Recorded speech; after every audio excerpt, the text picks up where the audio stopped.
The death of Charlie Kirk is going to have massive psychological ramifications across all of society, regardless of whether or not you liked his opinions. So let's talk about why I think this is one of the most unique and important political moments since the assassination of JFK.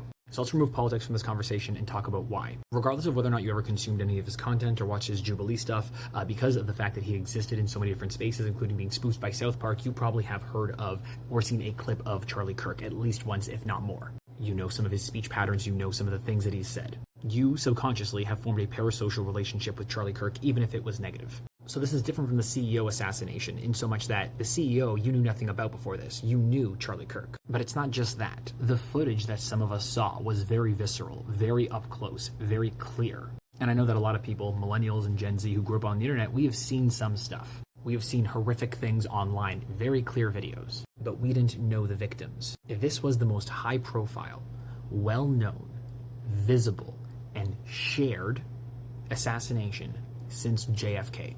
That doesn't mean that they are equivalent in terms of their impact. It doesn't mean that they are equivalent in terms of their importance. What it means is that everybody knew how JFK talked.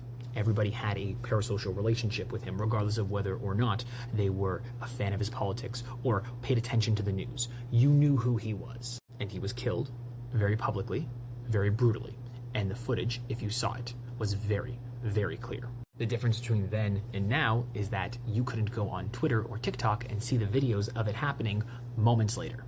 All of my students saw that video. And I think this is going to be a very difficult thing for people to digest because he was a polarizing figure. And there are going to be people on the left and on the right who are going to try to take advantage of this situation to push forward their narrative and to spread hate and fear and bigotry and aggression. It is going to happen. It is already happening. It happened the moment this occurred. And so not since JFK was there a public assassination like this that wasn't just American, but global. That wasn't just about a singular thing, but about everything in society. Something that everybody will have an opinion on and everybody has a parasocial relationship with. This is so much bigger than anything else that has happened over the last few years in terms of impact. And maybe we all just move on as a society and this just becomes a footnote, but I don't really think so. I don't think this is necessarily a case of him being eulogized or a martyr or anything like that. Like, that's not what I'm talking about.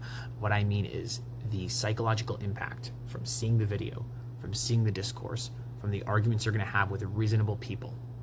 That is going to have a sticking point in our society. Because a lot of people are wrestling with the concept that this is a bad thing that happened to a bad man. And a lot of people are having a really hard cognitive time understanding that they can feel conflicting emotions about that. Because he said that empathy is a bad thing, but that doesn't mean that we can't feel empathy for his children. That doesn't mean that we can't understand that this was a horrific thing that occurred. That's not eulogizing him. That is accepting that he is still a human. Even if he dehumanized others, you can still understand that he is a human. And so just like in the context of a political assassination, for the majority of people, even if you did not like the person or agree with them, I think the vast majority of people understand and acknowledge that this is bad and this is messed up and it shouldn't have happened. But there are going to be agitators out there. Do not give in to the agitators, regardless of whether or not these are people who you have agreed with in the past. Do not give in to the agitators.